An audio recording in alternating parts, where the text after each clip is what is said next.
Ladies and gentlemen, it is strange times right now, or maybe not strange. Maybe not strange. I don't wanna turn this into a doom and gloom.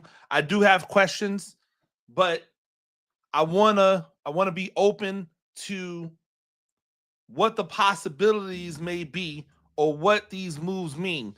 In case you're not, in case you don't have the Giants as like a your notifications. If you haven't seen it yet, Russell Wilson, it is being reported from sources that the Giants and free agent quarterback Russell Wilson have reached an agreement on a 1-year deal worth up to $21 million, including $10.5 million guaranteed. The sources told Adam Schefter. This came from Schefter, so it is as official can get. Schefter has been a trusted source in this thing for a long time.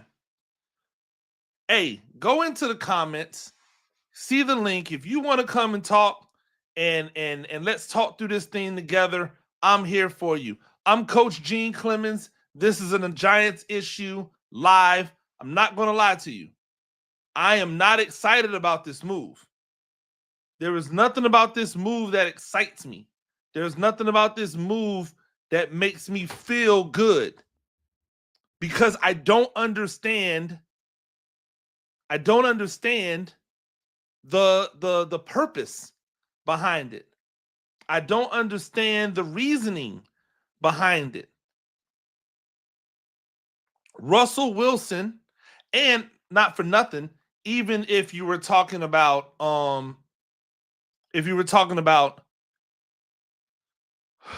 anybody else, Russell Wilson is not the quarterback you bring in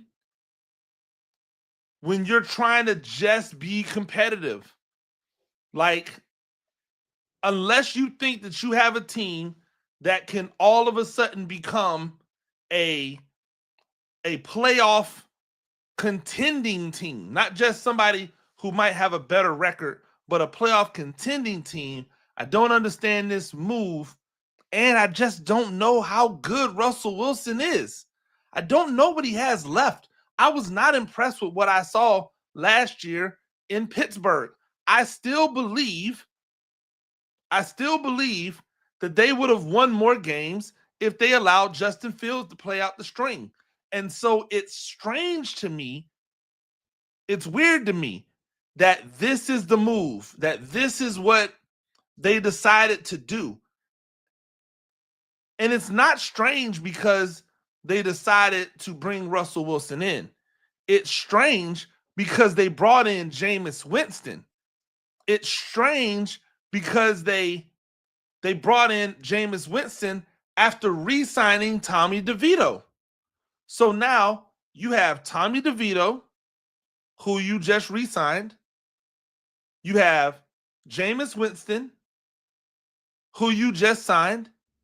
And now you have Russell Wilson, who you just signed. Hey, there goes all of the money. There goes all the money that you thought you had. There goes all of the extra money that I thought could be spent on making the team around the quarterback position better. And I'm going to get to some of your comments because I'm here for smoke today. New York City, NYC, TV, NYC. Sorry to tell you, Coach, Winston is not better than Russell. Show me how. And if you start saying, Wilson doesn't turn the ball over, you know what I'm gonna do? I'm gonna say, yeah, but he doesn't do much of anything else either.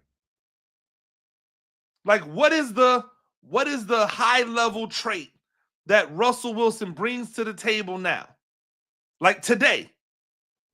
Like, if you want to say, hey, Jameis Winston hasn't had nearly the career that Russell Wilson has, no argument there. I don't have a beef with Russell Wilson. Russell Wilson, the career, I'm all for. But we're talking about 36-year-old Russell Wilson, right? If we're talking about 36-year-old Russell Wilson versus 31 or 36, 37 versus 31-year-old Jameis Winston, then somebody's going to have to explain to me what it is we're discussing. And shout out, and by the way, shout out. There's no like animosity in NYC TV. We're just debating over here. He says, choose a better decision. Choose a better decision maker. Please answer. Or who's a better decision maker? Excuse me. I could argue they're similar. I don't know if people noticed all of those interceptions and or darn near interceptions that Russell Wilson threw in Pittsburgh. I'll tell you this, head to head, this year, you want to know what they did? You know what they did? The Russell Wilson team lost to the Jameis Winston team. That's what they did head to head. Steelers versus Browns this year, right? Both of them went head to head in the snow. Like it was a snow game, like heavy snow, right? If I'm not mistaken, I could be wrong. Heavy snow. Russell Wilson threw the ball well, but he lost. Why? Because a lot of his throws, right? A lot of those throws are what I like to call empty calorie stats. Empty calorie stats that don't amount to a hill of beans, right? They don't amount to a hill of beans. But okay, I'm with you. Even if I'm willing to say, okay, better decision maker, how much better? Right? Even if I'm willing to say he's a better decision maker, how much better is he? We can't keep on acting as if we don't all see the same things and we're only seeing what we want to see. Because all I ever hear is Jameis Winston is a turnover machine. Right? That's what everyone defaults to. Jameis Winston is a turnover machine. Okay, cool. Jameis Winston's a turnover machine. But he's also a touchdown machine. Can we not accept the one with the other? Which Russell Wilson are we getting? Right? Like, what are we getting from this Russell Wilson? Are we getting 16 touchdowns, 11 interceptions, Russell Wilson? Are we getting 26 touchdowns, 8 interception, Russell Wilson? Are we getting the best Russell Wilson?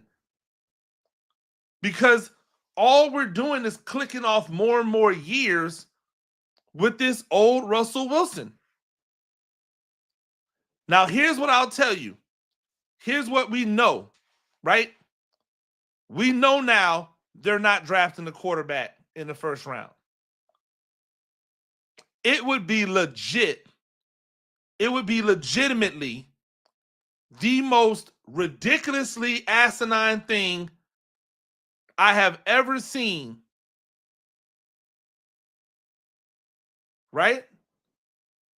If they signed Tommy DeVito, signed signed Jameis Winston, signed Russell Wilson to a lot of money deal, not a crazy money deal, right? Not a crazy money deal, but a lot of money deal, and then went out and used the first round pick on a quarterback. So we can pretty much say are they getting Cam Ward? Are they getting Shedeur Sanders? That's over. If it's not, then I don't know what they're doing. I don't know what they're doing. But I have to admit, I was wrong.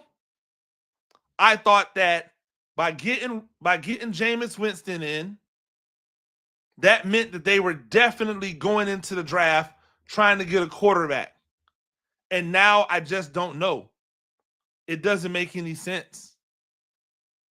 They signed Russell Wilson to a 1-year deal. Is that a 1-year prove it deal? Is that a 1-year, hey, we just want you this year and we'll try it again next year? Is that a 1-year, hey, if it's going well halfway through the year, we might extend you more years? It makes no sense to me what the thought is. Now, because I love you dudes, says, Coach, I don't understand the love affair with Winston. Who says that there's a love affair with Winston? There's a love affair with a skill set that the team has desperately missed. That's it. That's all. It's a skill set that Winston brings to the table that nobody can argue that is better than Russell Wilson's. Right? We all decide when we want to like tap into it, but we all know that if you go arm for arm, Jameis Winston, Russell Wilson, it's not even close. Right? So, cool. That's what we're dealing with. When Russell Wilson starts to throw these passes, when Russell Wilson can't see where he's trying to go because he doesn't stick in the pocket, he wants to try to find the lanes to throw to. When you see that Russell Wilson can no longer get out of jail with the legs, we're not talking about Tyrod Taylor level of athleticism, right? We're not talking about Tyrod Taylor's level of athleticism. We're talking about Russell Wilson level of athleticism, and now he's older. So, cool. Let me decompress and say this. Russell Wilson still knows how to command a huddle. Russell Wilson will come in and comport himself well. Why? Because that's what he's always done. Right? That's what he's always done. He will come in and he will put his best foot forward when it comes to how he wants to like handle the team. Right? And again, if you want to jump on and talk live with me, I just put the link in the chat one more time again, wherever you are, to our people at on the YouTube channel, to the people on X, to the people at Facebook, however you want to join in. If you want to come in and talk face to face as we can possibly be, right? Then definitely do so. But we're in some really weird times right now. I don't know if there's a press conference coming soon. I can only assume when you sign somebody to $20+ million, I can only assume when you sign someone to $21 million, $10 million guaranteed, that they're probably going to have a press conference for them, right? And if you're not, I have to only assume that at some point the GM is going to have to come and say, hey, what are we doing? But right now, it doesn't make a lot of sense. But the one thing that does make sense, right? Maybe, and by the way, you guys have probably seen I've got a new podcast up. I've got a new pod up right now that I recorded literally an hour before this news broke, talking about why the Giants should not trade up and mortgage draft picks in future for Cam Ward because they're only bidding against themselves. Well, guess what? Now we don't have to worry about whether or not they're trading up. Now we don't have to worry about it. They're definitely not trading up, ladies and gentlemen. They might be looking to trade down. I have no clue. All things are on the table right now. Right now, Russell Wilson, 1 year, $21 million, 10 plus million guaranteed. That is what we know from Adam Schefter. That is what he has presented. Let me get Thomas on here. Thomas, what's up, man? Chilling, Coach. How are you? I'm good. Let me fly you in here. All right. I'm like you. I don't like the move because what does it say for our future? We're still gonna need a quarterback the year after this. One, two. This makes me think. Okay, now the emphasis is on defense. So that says to me you're either looking at Abdul Carter or Travis Hunter.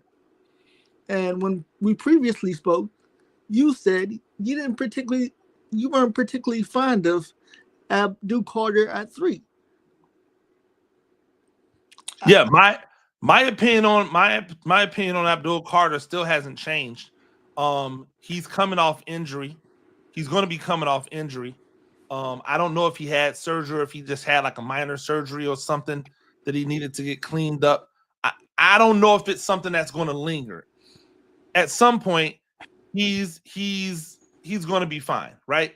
But my problem is when have we seen the edge rusher take a team who was a top 3 in the draft team and turn them into a playoff contender? That's not what edge rushers do. No. Edge rushers are guys that are, hey, I'm going to put this last piece. I'm going to put this last piece in place with this edge rusher to take us over the top, right?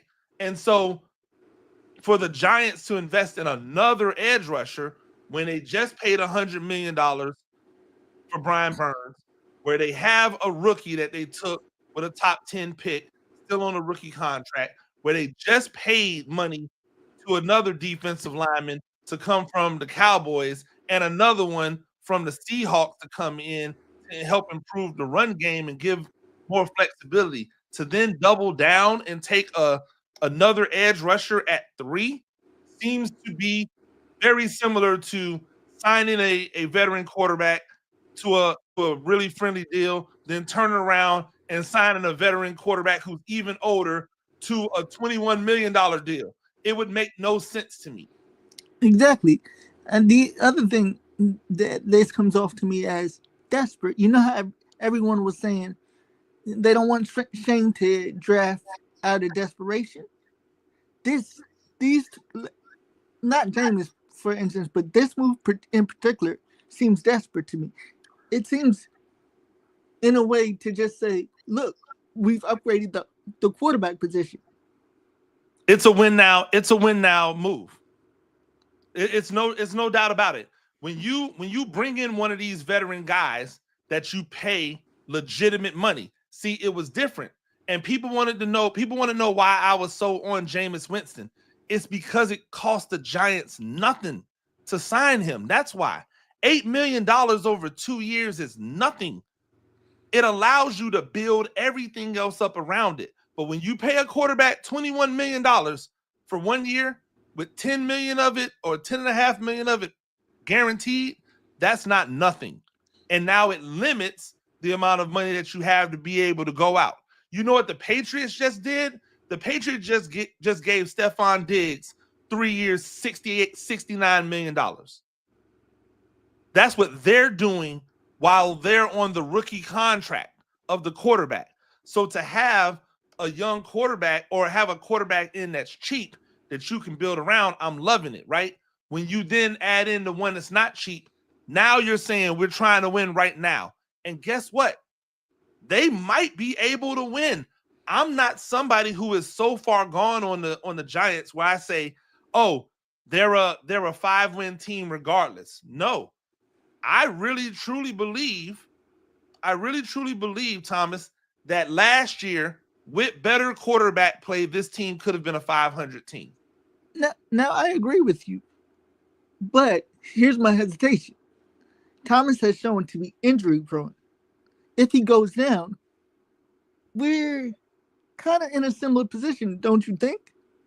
If who goes down? If Thomas goes down again this year, we're kind of in a similar position. Okay, so this is where I will give the Giants credit on this. Last year, when Thomas went down, they had no real succession plan, right? They didn't know what they were going to do. They have a succession plan now. They have the entirety of their offensive line, even the backups. They're all back. They also added 2 tackles to the fold. So now you've got the offensive line. You've got Cubis back as your backup guard. You have essentially Evan Neal as a backup tackle, even though I believe he should move to guard and upgrade that right guard position, right? But if they don't, if they just run back the starters as they have them last year, if Andrew Thomas gets hurt, we know that they're going to move Illuminor to left tackle. They're going to bring in Evan Neal at right tackle, and they had success down the stretch with that lineup. But they also have 2 tackles that they brought in who have starting experience. If Thomas goes down, they could use one of those 2, right? They could use one of those 2. We're not talking about a Zudu Pete show. Hey Pete show, get that Azudu stuff out of here. There was no plan last year. That's my point. They didn't have the plan until they moved Illuminor to left tackle and then put Neal at right tackle. So this year, they come in with that plan already in place. They come in with the understanding that if Thomas does get hurt, they're going to move Illuminor to left tackle and put Neal in at right tackle. Now, if they move Neal to guard, then that means they're probably going to put one of those guys that they signed, either boy from the Browns or Buddy from the Seahawks. They're going to put one of those 2 in there as the stopgap guy until Thomas is back, which hopefully isn't that long. Let me ask you this. Does this move kind of say to you that the Giants, they think the problem really last year was the defense and not the offense? This move tells me that they thought that the quarterback was the problem. I don't even think they thought the defense was the problem. Because if they thought the defense was the problem, they would have fired the defensive coordinator. You know, you're right, because I do remember Ryan Dable saying, see what happens when you get good quarterback play. When you get good quarterback play. He said that in a post-game press conference. This is what I'll say, and I've said it a few times and in some different ways. Here's what I think. They re-signed Darius Slayton because they believe that they misused him last year, and that quarterback play held back what the production he could have had. There's no reason why you should ever have Wan'Dale Robinson with 90 catches and Darius Slayton with 30-something catches. It doesn't make any sense, right? So they brought Slayton back. I think they believe with better quarterback play, they will have a Darius Slayton who can be a weapon and put up the same type of numbers that he put up before Malik Neighbors showed up without like digging into Malik Neighbors' numbers. I believe Malik Neighbors can be better with better quarterback play. He doesn't have to get as many targets and in order to get that same amount of catches and more yards, because I think better quarterback play will get him the ball in places where he can do something after the catch. So I think they believe that better quarterback play is the key to competing. While they're doing that, though, they've been trying to get better on the defensive side. And so I'm not mad at that at all. I mean, okay, listening to that half of what you had to say makes me a little bit easier about the move, but I still don't like it because I go back to the question: what happens after the 1 year? You got Jameis for another year, but you still. Thomas, I'm not sitting here telling you I love the move. No, I know that. Like, I'm agree. With you. The move doesn't make any sense to me, right? The move wouldn't make any sense to me. Like, to me, the move is we need to win right now. So let's bring in every element that we think can help us win right now. That's it.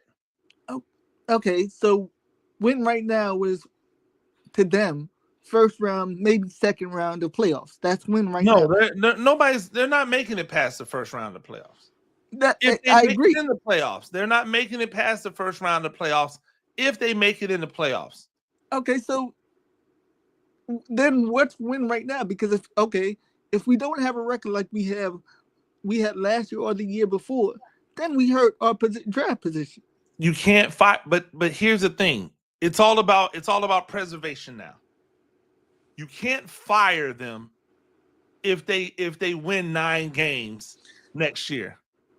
You can't fire them if they win 10 games next year, because it shows the progress that they promised if you gave them a little more time. Now, I don't know what they're going to do at quarterback. Here's what I'll tell you, because and shout out to Iman Perry. They can wait for Arch Manning all they want. Arch Manning is not coming out of college next year. Arch Manning is going to be in college until 2027 or until the 2026 season is over with. I can guarantee you that, because they don't need to come out early. It's the reason why Shadur Sanders went back for another year. It's because he didn't have to come out early. And so, like, if you're waiting for Arch, you're waiting for a couple years. Like, you're waiting for a couple years. Arch Manning is sitting on gold down there. He is in Texas, where they love their football, at the place with the deepest pockets. He's going to come into the NFL and take a pay cut on his rookie deal. There's no reason for him to leave. Yeah. He's done nothing in college. He's done nothing yet. So there's no reason for him to leave. So I don't know what the plan is going forward. I can tell you this. They're winning right now. They win right now, or if they win right now, excuse me, then they have a chance to say, hey, we got some wins. I think this team can be an 8 to 9 win team next year, even with the really difficult schedule. I think they could be an 8 to 9 win team, even with Russell Wilson there. Now I will say this. Thinking about it, I think the rumors about Russell being off-putting, Jameis being there, I think will kind of help that. Because Jameis is more personable. They're both, men of faith. I just think Jameis being there can help his off-puttingness. Yeah, it's just weird to bring a guy in to be the leader and the backup quarterback. Like, it's just weird. If you're telling me that they're bringing Jameis in so he can, like, essentially run the locker room and keep the feelings good, and then let Russell Wilson go out there and be quarterback, that's just weird to me. I mean, it absolutely is, truly is. But all last year, what did we hear about Jameis? He's great. His personality is great. Yes. What did we start hearing about Russ again? He's off-putting. Pittsburgh doesn't want him back. So it only makes sense to me, even though it's weird, it really doesn't make sense. It only makes sense to me that you bring Jameis in to soften Russ, because the plan all along is Russ to say, look, we've upgraded the position to a winner. Because the thing that everyone says about Jameis is he's not a winner. Yeah. Statistically, you can't say that about Russ. His numbers aren't great, but you can't say that about Russ, really. Yeah, you can't. And here's the thing, and Thomas, I appreciate you popping on me. I'm gonna try to open it up and see if somebody else want to pop on. Yeah. Appreciate you, man. Appreciate you too. Yes, sir. Like that's the thing, right? You can use hey, Russell is a winner. Jameis is not a winner. Nobody's arguing that. right? Right?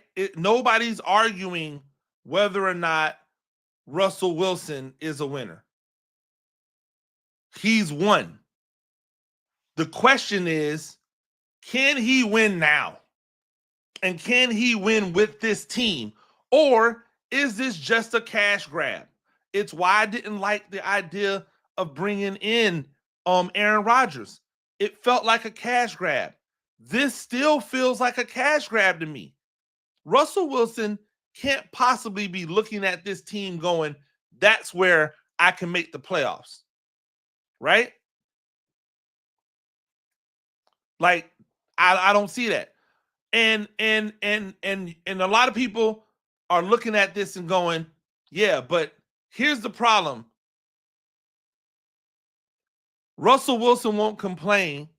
He's a company man if he only starts 7 to 8 games and play a rookie QB if they take one. The problem is he's making too much money for people not to say, how dare you go out and get this dude to play 7 or 8 games when you already have Jameis Winston on the bench for $4 million a year.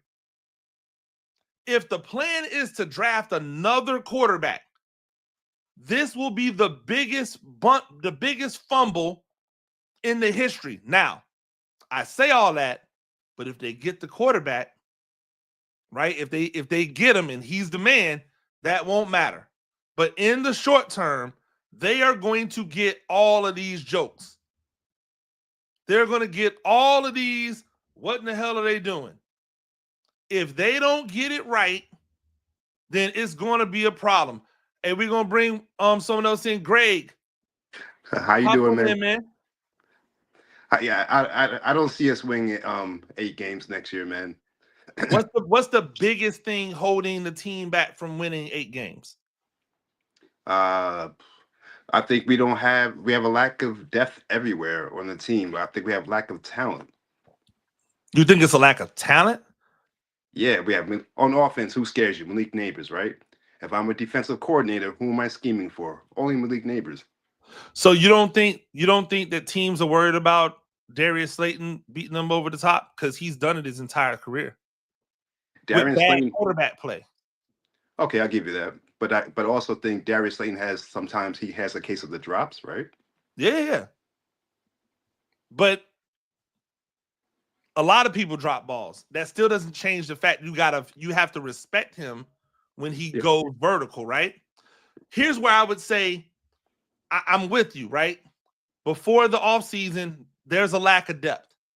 But again, I was just talking about earlier. The entire 2 deep of the offensive line is back. An offensive line that was much improved from 2023, right? Is that fair to say? No, not really, because you don't think it's fair to say it's much improved? It was much improved? No. I think the center, I forgot his name right now. I don't think he's great. I think he's kind of suspect. Yeah. Yeah. And I think we possibly have the depth. We need more depth on the defensive line. All right. So watch. They ran at a higher per carry clip last year than they did the year before with Saquon Barkley. Right? Yeah. Okay. They blocked better in pass protection than they did the year before. Right? It only went left when Andrew Thomas went down and they did not have a succession plan in place. True. It took them a couple of games to figure out, you know what, let's just move Illuminor to the left side. Let's let Evan Neal go back to right tackle. That solidified things. So here's what I would say. If Andrew Thomas is healthy, Van Roten was probably a weak spot, but he was better than people thought he would be at guard. Right. The center, John Michael Smith, is still learning, but he was better than he was as a rookie. He was terrible as a rookie. Yeah. So he was better. But now if you move Evan Neal to right guard, Van Roten becomes your backup center. Jake Cubis is your guard, and they brought in 2 guys at tackle to be backups at tackle so that if Andrew Thomas goes down, either they're going to do what they did last year, which is move Illuminor to that side and put Evan Neal over there, or they're going to bring in one of those two dudes that have experience at being a starting tackle, right? Yeah, fam, you know what I think was really dumb? You know, like naturally Evan Neal's a left tackle, right? Yeah, natural left tackle. Right. And so people don't know there's a big difference playing the right side and the left side, right? You know football, I know football, right? And so why didn't they give him a chance of playing left tackle? Because if they let him play left tackle and he does well, then the question is going to be, why did you ever move him to the left side? Like, why did you bring him in and allow him to at right tackle when left tackle is his natural spot? That's why I said if they want to make a change, the real legitimate change is to move him to left guard, because now he's still left-hand dominant and he can play next to Andrew Thomas. That gives them probably one of the best run blocking left sides in all of football. Right. Because say what you want about Evan Neal. Evan Neal's moving these bodies in the run game. Yeah, definitely. Like he's getting these people out the paint in the run game. So and I like that for him. But Iman was there. Iman's been around when I talked about it. There would have been so much controversy if Evan Neal would have came in on the left side and played really good at left tackle. People would have been like, well, what's going on? Then people would have started saying stupid stuff like, well, if Andrew Thomas can't stay healthy, then maybe we should just move Evan. Right? It was just too much. And so I think they decided that they wanted to stay away from that. But I think they've improved the depth on the offensive line. I think that they've improved the depth on the defensive line. The defensive line next to Dexter, I think. I think the safest pick in this draft. Don't eat me up on this one. I think the safest pick in this draft is Mason Graham. Hey, no. Hello. Yeah. No, it's no shade. There's no shade in the in Mason Graham. My problem with Mason Graham is he's already who he's going to be. Mason Graham's not getting any better. Could you imagine Mason Graham and Dexter Lawrence? Like, if you're a center and a guard, you're having a bad day with them too. Absolutely. My problem is, how does that win us games? I think that because like Dexter's in a command a double team, and then Mason Graham's can run and those ends. I don't like our ends either, to be honest. Just me. Listen, so why then get rid of Leonard Williams? True. You make sense. Leonard Williams was next to him, right? We're not going to say Mason Graham is better than Leonard Williams. And not yet, but that's all. That was a money situation, wasn't it? Because Joe Shane was bad with the cap. Yeah, Joe Shane was supposedly he was trying to rehab the salary cap, and so it was like everything must go at. But my point is that even when they had those two dudes, it wasn't like everything was roses. Yeah. So what they need, I think this is what they've done. They brought in 3 defensive linemen, right? 2 of those defensive linemen have flexibility at playing edge and 3 technique. Yeah. What I hope they do, it's not what I think, because clearly I don't know what they're doing. I'm wrong. What I hope they are going to do is allow those guys to play more defensive end during early rundowns. That will allow them to be healthier when they bring in Burns and Thibodeau, so that they're not playing 60 snaps a game or 50 something. Like, get them down to like 40 snaps a game where they can be fresher and then just pass rushing. Like the reason that the Philadelphia Eagles have been so successful is they have so many interchangeable parts along the defensive line that they can only just bring in their pass rushers when it's time to pass rush. You know what Philadelphia did? Philadelphia copied our blueprint when we had Kuanuk, we had Justin Tuck, when we had they copied our blueprint. Grossman, how we sat back like, our division opponent did this at that time, and they were successful rushing the quarterback doing this, rush the front four, and that's what they did. There's a copying blueprint, like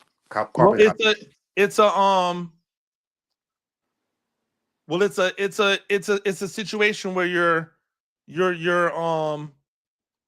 banking on your team zigging where everyone's zagging.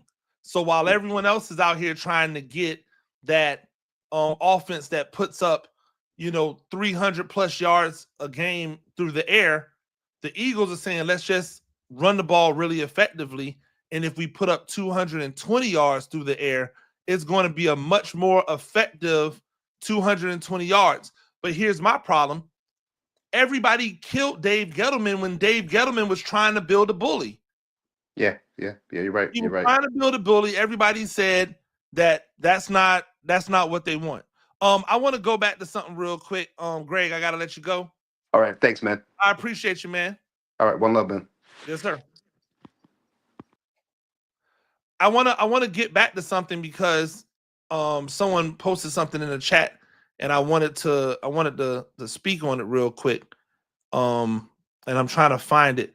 Tony Perez, and shout out to Tony, said that the deal that Russell Wilson signed was only a $10.5 million deal. Now, I'm not saying he's lying. I'm not saying you're lying. I'm just telling you what I'm reading right now, verbatim from Adam Schefter. It says a 1-year deal worth up to $21 million, including $10.5 million guaranteed, not at half or like. I'm assuming that the incentives that they're talking about are if he plays. And I don't see how you're not going to play him if you've already paid him $10 million. Right? Like, that's my thing. Is it okay? Let's say the base salary is only $10 million, but it escalates to $21 million. How easy is it going to be to get to that $21 million? Because he didn't sign this contract to be the backup. He signed this contract to be a starter. And so the escalators in the contract have to be based off playing time and then possibly some things that have to do with like performance.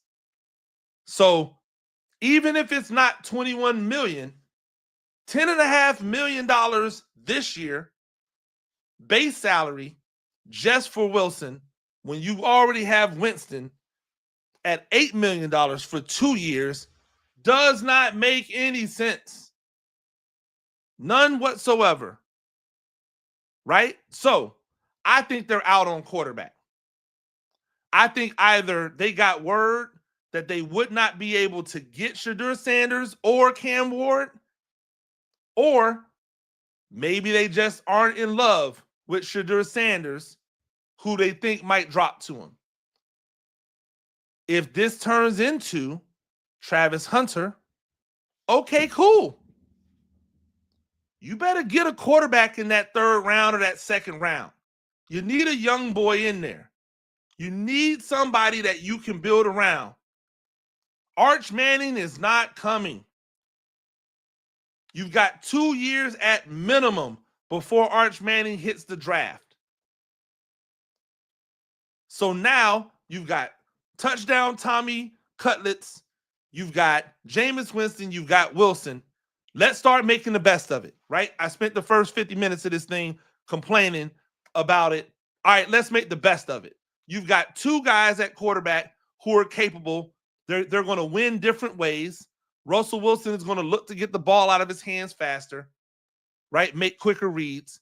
Winston is going to be able to hit guys a little bit in the intermediate route on stride and then hit you with the deep ball. So I would love for this to be an open competition because I know y'all think I'm glazing Winston, and it's okay. Maybe I am. I don't see Russell Wilson beating him in an open competition. He's just going to look too impressive throwing the football. But let's see, right? Let's see how it goes. Let's see how it works. All of these things are definitely in play. And y'all have to excuse me for 1 minute. I need to make sure I'm looking at this thing. Nobody go anywhere. We're rolling, and I'm not going anywhere. So just hang with me for a second.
Ladies and gentlemen, I am back. I apologize. Had to take a quick break.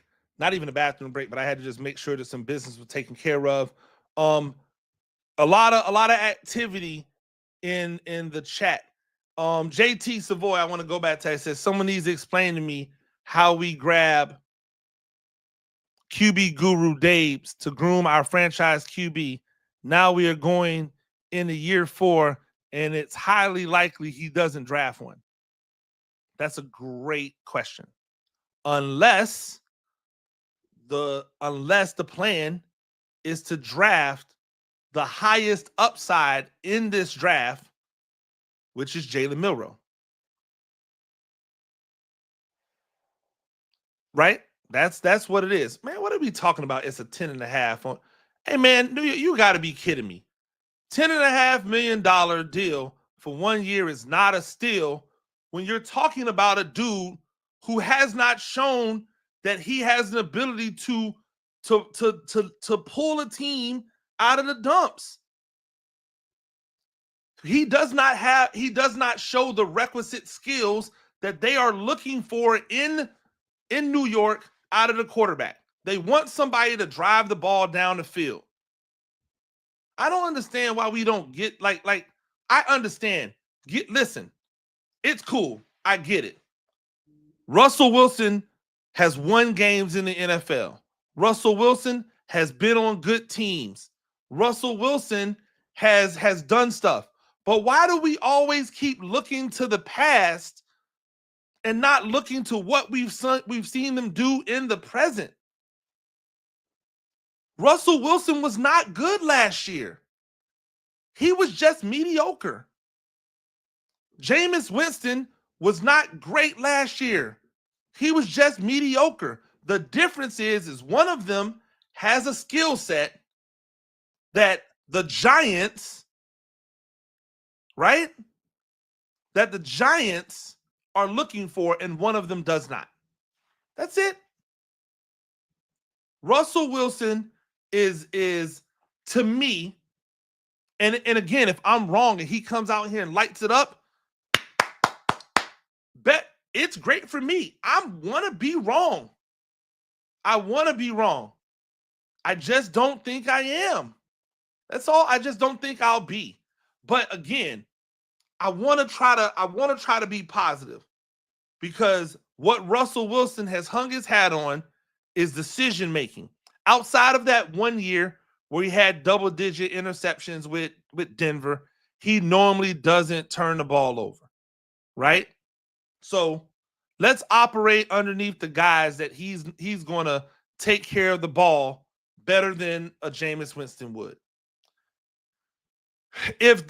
Because everybody's saying it's $10.5 million. I'm telling you,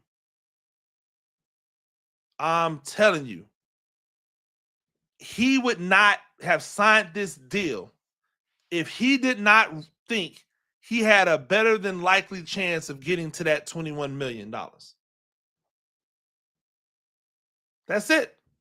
So here's what I'll say. Because I hear some people talking Abdul Carter. Shout out to a lesson learned. I've said earlier in the pod, I just don't know how you go Abdul Carter right there. He's not a generational talent. He's a really good edge rusher. But they already have really good edge rushers, contrary to what a lot of you might think. What they don't have is a generational talent at wide receiver and cornerback.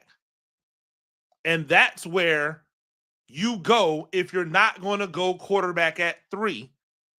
If Travis Hunter is still there at 3, you bring him in to be your immediate wide receiver 3, and you bump Wan'Dale down to 4, and your cornerback 2 or your cornerback 1 or your cornerback whatever, because he's going to give you value on both sides of the ball. He's going to give you an opportunity to have somebody special on the offense and somebody special on the defensive side. And the NFL is more tailor-made for him to play both ways than college is. Because in college, they run a lot more plays. They run a lot more plays in college. In the NFL, right? In the NFL, he doesn't have to worry about teams running 80 and 90 plays in a game. Those plays are going to be in the 60s. And that's going to allow him more time to rest. There's more breaks. There's more commercialization. There's more times where they're stopping. The play clock is longer, right? So it's going to be more opportunities for him to get his breath back.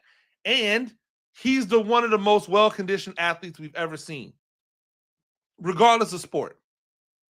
Like, he's one of the most well-conditioned, athletes that we've ever seen. I believe that if he wanted to, he could have probably been an Olympic level 400-meter runner. Right? I believe he could have been an Olympic level 400-meter runner. This is a really good question. I think Winston must have known that he was signing to be the backup. I think that when he signed with the thought process, I'm going to be the backup here. It makes sense now. When everybody was saying, hey, this is backup money that he got, they were right. I was wrong. I thought, hey, he's trying to sign to come somewhere, possibly have a chance to start or mentor a young guy for the cheap, but it's gone now. We see what's going on. Let's try to run through some stuff a little bit more positive. He says, Coach, what running back do you see the Giants landing in the draft? It's interesting. I don't know if they will draft a running back because I don't know if they'll have to. I think there's going to be a few of these running backs that people believe are really talented that ends up being left out. They end up being left out. They end up being left out of the draft. I think that's what we're going to see. So I don't know if they're going to spend any capital on running back in the draft. However, if they do, give me a Raheem Sanders. Give me one of these bigger backs that have the ability, especially straight line speed, to just take one the distance. I'd love to see a Raheem Sanders, Rocket Sanders, the running back out of South Carolina. I think I'd love to see them go for him because he's a bigger, stronger back. He can give you a little bit more in the short yardage, but then he also still has the athleticism. I think he still has the athleticism to take it the distance. Hey, I did not think that Winston was going to be the starter. I thought that Winston had a chance to start until the rookie was ready. Like, make the jokes all you want, but the proof of the pudding is there. I have podcasts. I don't have to make this stuff up. I thought Winston would be a great bridge starter, especially at the price tag.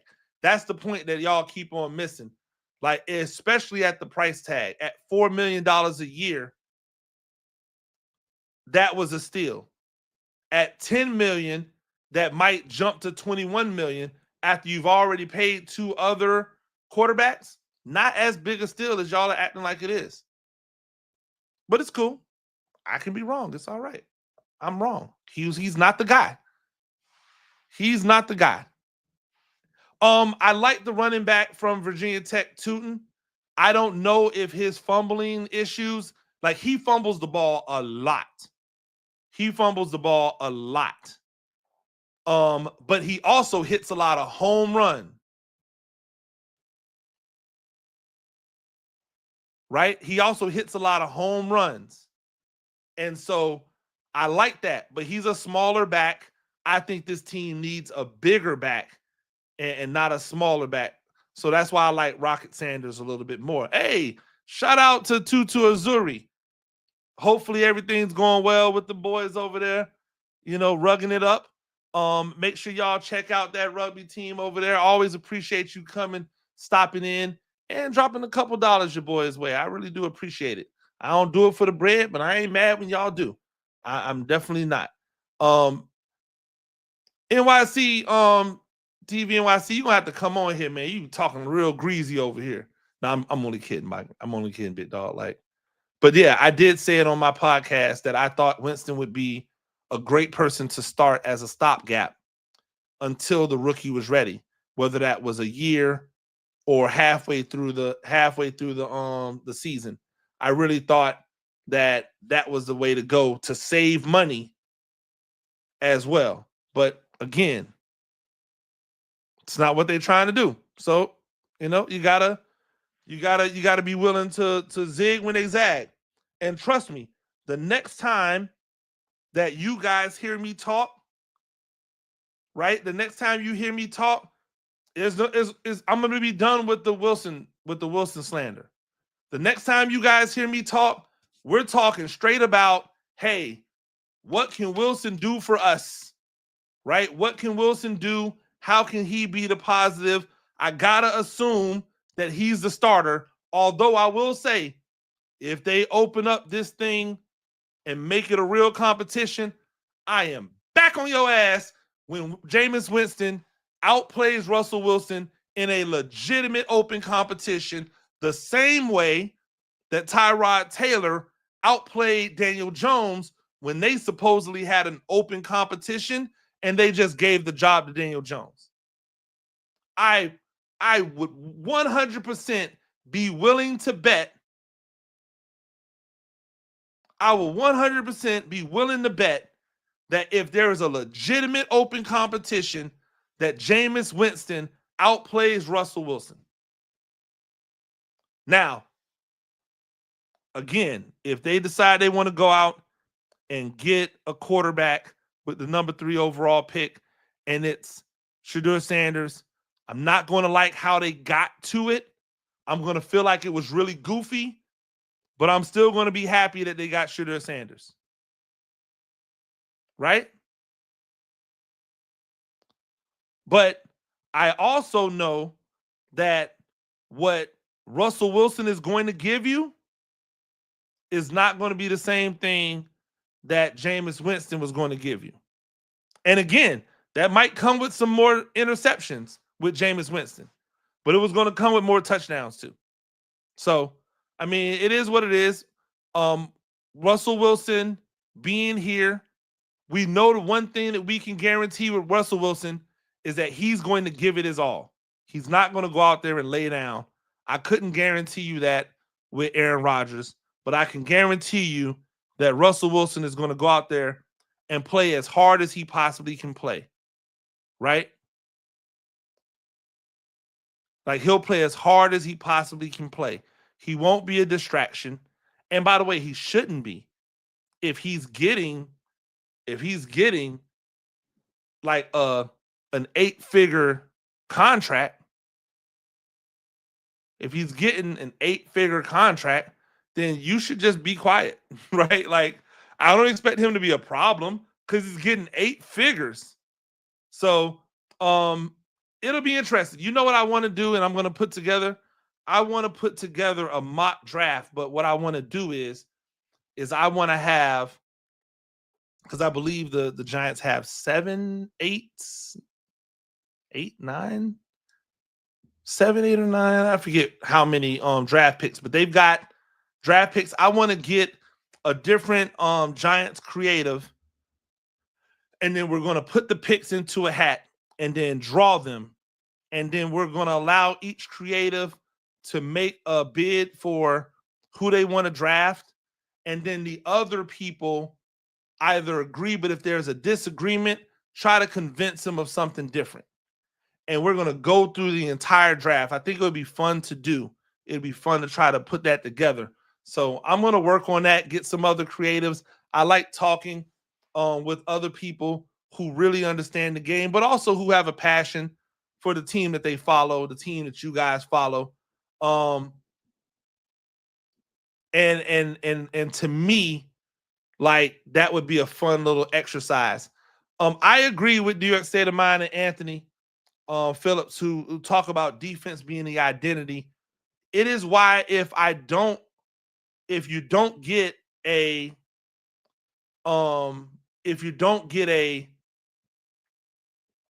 guy like Shador at number 3, right?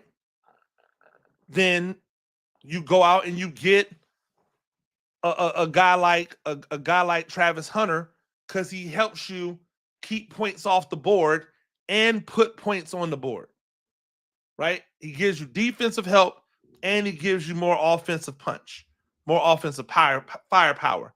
Hey, a lesson learned. They have already went out and got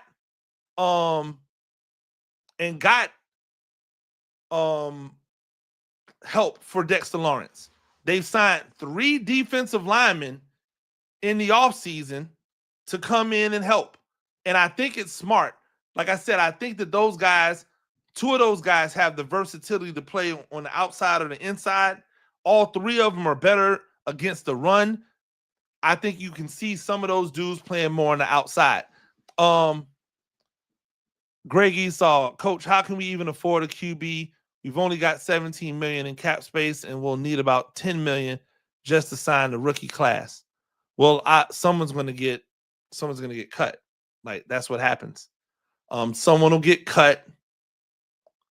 They had a blue chipper next to him, a lesson learned, and they traded him away for a draft pick that didn't become anywhere near him. Like, they had a blue chipper.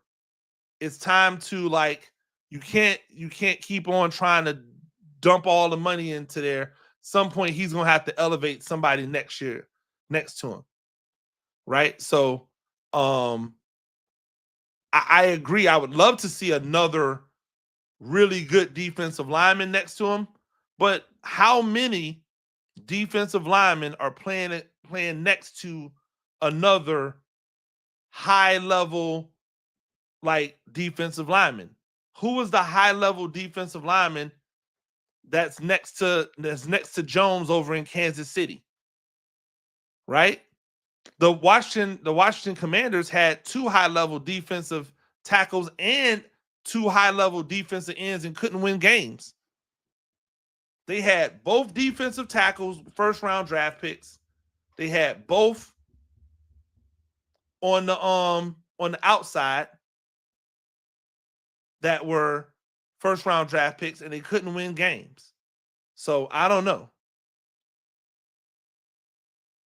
Jones is a monster. Hey, Jones is a monster. He is a different breed. That dude is phenomenal.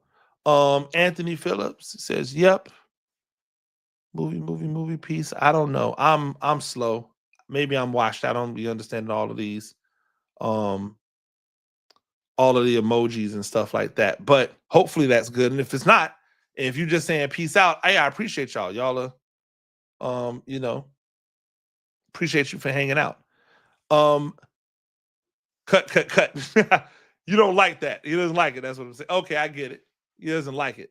Do you think in not drafting the quarterback, I'll be open to drafting Travis Hunter and Abdul Carter? Listen, whomever they draft, I am going to be excited for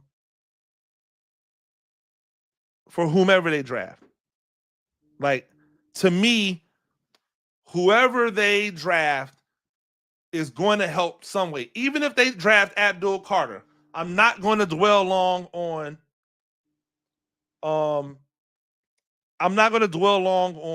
whether or not or who they should have drafted.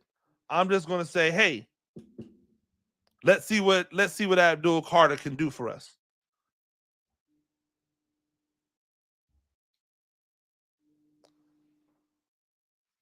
So, like, to me, that's what I'm doing. Like, I don't know if it's a lock at Slayton's number 2. Right? I don't know if it's a lot that Slayton is wide receiver number 2. But if he's not wide receiver number 2, then who is wide receiver number 2? Because it's not Wan'Dale Robinson. We cannot see another person get 90 balls and not even remotely sniff 1,000 yards. That is the most lackluster season I can remember in my time. Like, he's not a wide receiver 2. You should not throw him that many passes. I guarantee you this. If you would have thrown Darius Slayton that many passes, he would have had over 1,000 yards and probably would have had like 1,200. So, like, I just don't know. Like, it's got to be Slayton. Like, Wan'Dale was like, that production from Wan'Dale last year was absolute garbage. Sorry, you cannot catch 90 passes and not even get anywhere close to 1,000 yards. That to me is crazy.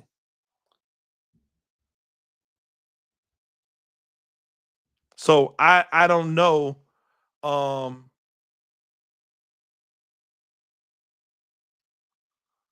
I don't know what they're going to do. I don't know how they're going to do it, but Slayton to me should be the wide receiver 2. He should have been the wide receiver 2 last year. Wan'Dale should have continued to be the gadget guy as the wide receiver 3. And then the 4 should have been Jalen Hyatt being able to come on the out, being able to go on the outside and give you like some deep threat from the outside. For some reason that didn't happen. I don't know why. I want to see I want to see better production from that level of volume. I don't know. So I do think the defense is better. I think the defense has improved. More depth on the defensive line. Upgrade at defensive back, which also then means more depth, right? Which also means more depth. Hey, shout out to the new member. What's up, people? Hey, welcome in. We appreciate you. Right? And Big Blue, feel free to, talk whenever you want to. We'd love to hear from you, but welcome in the new members. I think the biggest problem with Hyatt is not just that he can't fight off DBs. I want to see him fight more for the passes. Like, I want to see him fight more to bring in more passes. I want to see him fight to get to the ball more. I want to see him be more physical. I still don't understand how his body looks like that after 2 years in the league. I want to see him look like he's physically maturing. Hopefully that happens this year. I'm not willing to give up on Jalen Hyatt yet, right?